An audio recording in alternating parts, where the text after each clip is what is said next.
ओम उमा महेश्वराय नमः। जय शिव शंभु। हर हर महादेव। प्रिय श्रोताओं, आप सभी को पौष अमावस्या की हार्दिक शुभकामनाएं। आज सुनेंगे पौष अमावस्या व्रत कथा। तो प्रेम से बोलिए शिव जी माता पार्वती की जय। जय शिव शंभु। प्रिय श्रोताओं, पौष मास की कृष्ण पक्ष की अंतिम तिथि को पौष अमावस्या कही जाती है। इस दिन पवित्र नदियों में स्नान करके दान करने का विशेष महत्व होता है। इस दिन पितरों के निमित्त दान और तर्पण भी किए जाते हैं। अमावस्या के दिन पितृगण धरती लोक पे भ्रमण करते हैं, इसलिए स्नान, दान करके तर्पण जैसे कार्यों से पितरों की आत्मा को शांति मिलती है। पौष अमावस्या को छोटा पितृपक्ष भी कहा जाता है, क्योंकि यह पितरों की सेवा का प्रतीक है। गरुड़ पुराण के अनुसार पितृगण अपने वंशजों से दान और तर्पण की अपेक्षा करते हैं, जिससे उनकी आत्मा को मोक्ष प्राप्त होता है। यदि कुंडल में पितृ दोष हो तो इस तिथि पर तर्पण करने से उनकी आत्मा को शांति मिलती है और पितृदोष समाप्त होता है। इसके साथ ही पौष मास को सूर्य देव की आराधना का मास माना जाता है, इसलिए पौष मास में सूर्य उपासना करना बेहद ही आवश्यक होता है। यह स्वास्थ्य के लिए लाभकारी होता है, इसलिए यह काल सर्प दोष निवारण के लिए भी उत्तम समय माना जाता है। इस तिथि पर उपवास रखने से और पूजा करने से घर में सुख, शांति, समृद्धि आती है और पितृदोष जैसी बाधाएं दूर हो जाती है। कुल मिलाकर यह तिथि आध्यात्मिक उन्नति, वंश वृद्धि और नकारात्मक ऊर्जा से मुक्ति के लिए आदर्श है। अब चलिए सुनते हैं अमावस्या की कथा। कथा शुरू करने से पहले इस वीडियो को लाइक करके कमेंट बॉक्स में हर हर महादेव अवश्य लिखें। पौराणिक कथा के अनुसार एक नगर में एक गरीब ब्राह्मण परिवार रहता था, जिसमें पति पत्नी और उसकी एक पुत्री थी। उसका जीवन सामान्य ही चल रहा था। जैसे जैसे वर्ष बीतते गए, उसकी पुत्री भी धीरे धीरे बड़ी होती गई। बड़ी उम्र के साथ उसमें स्त्री के गुणों का भी विकास होने लगा।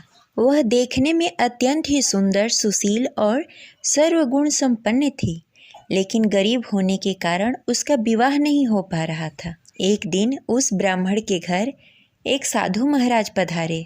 ब्राह्मण पुत्री की सेवा से साधु महाराज का मन बहुत प्रफुल्लित हो गया और प्रसन्न हुए। उन्होंने कन्या को लंबी उम्र का आशीर्वाद दिया। साथ ही यह भी बताया कि उसके हथेली में विवाह योग रेखा नहीं है। इस बात से चिंतित होकर दीन ब्राह्मण ने साधु से इसका उपाय पूछा।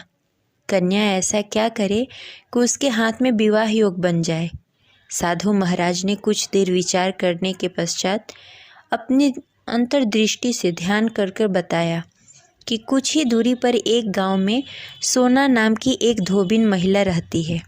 अपने बेटे और बहू के साथ रहती है, जो कि बहुत ही आचार विचार एवं संस्कार संपन्न तथा पतिव्रता स्त्री है।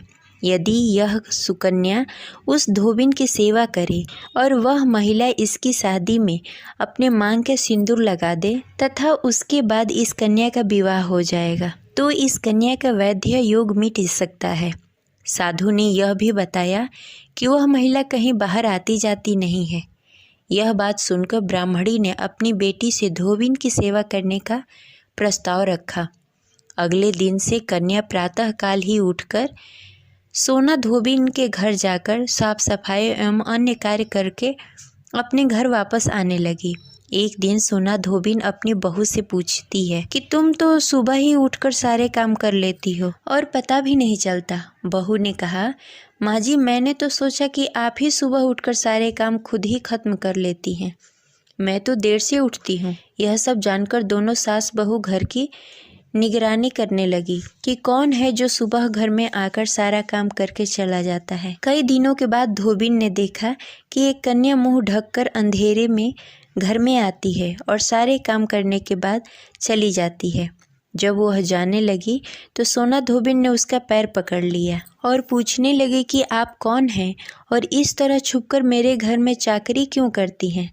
तब कन्या ने साधु द्वारा कही गई सारी बातें बताई। सोना धोबिन पति परायण थी, अतः उसमें तेज था। वह तैयार हो गई। सोना धोबिन के पति थोड़ा अस्वस्थ थे। उसने अपनी बहू से अपने लौटकर आने तक घर पर ही रहने को कहा। सोना धोबिन ने जैसे ही अपने मांग का सिंदूर उस कन्या के मांग में लगाया तो सोना धोबिन का पति मर गया।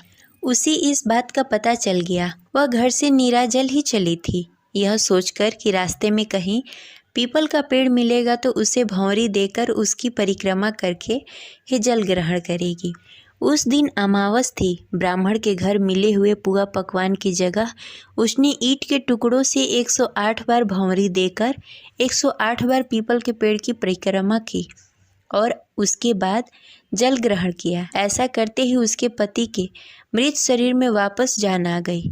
धोबिन का पति फिर से जीवित हो उठा। इसीलिए सोमवती अमावस्या के दिन से शुरू करके जो व्यक्ति हर अमावस्या के दिन भंवरी देता है उसके सुख और सौभाग्य में वृद्धि होती है। पीपल के पेड़ में सभी देवताओं का वास होता है। अतः जो व्यक्ति हर अमावस्या को न कर सके वह सोमवारी अमावस्या के दिन यह अवश्य करे। वह सोमवार के दिन पड़ने वाली अमावस्या के दिन 108 वस्तुओं की भंवरी देकर सोना धोबिन और गौरी गणेश का पूजन करता है। उसे अखंड सौभाग्य की प्राप्ति होती है। ऐसी प्रचलित परंपरा है कि पहले सोमवारी अमावस के दिन धान, पान, हल्दी, सिंदूर और सुपारी की भंवरी ही देनी चाहिए। उसके बाद ही सोमवती अमावस्या को अपने सामर्थ्य के हिसाब से फल, मिठाई, सुहाग का सामान, खाने की सामग्री इत्यादि भंवरी देनी चाहिए और फिर भंवरी पर चढ़ाया गया सामान किसी सुपात्र ब्राह्मण, ननद या भांजे को दिया जा सकता है। इस प्रकार यह अमावस्या व्रत कथा संपन्न हुई। अब चलिए सुनते हैं अमावस्या की दूसरी प्रचलित कथा। अमावस्या की दूसरी कथा के अनुसार एक समय की बात है, एक ब्राह्मण अपनी पत्नी के साथ रहता था। वो दोनों ही भगवान विष्णु के बहुत बड़े भक्त थे। दोनों प्रतिदिन अपना ज़्यादातर समय भगवान के ध्यान और पूजा पाठ में बिताते थे। ब्राह्मण का घर धन्य धान्य से भरा हुआ था, किंतु संतान न होने के कारण यह दंपति अत्यंत दुखी रहा करती थी। एक दिन ब्राह्मण ने अपनी पत्नी से कहा कि मैं तपस्या करने के लिए वन में जा रहा हूँ। इसके बाद वह भगवान का भरोसा और संतान की कामना लेकर वन में तपस्या करने के लिए चला गया।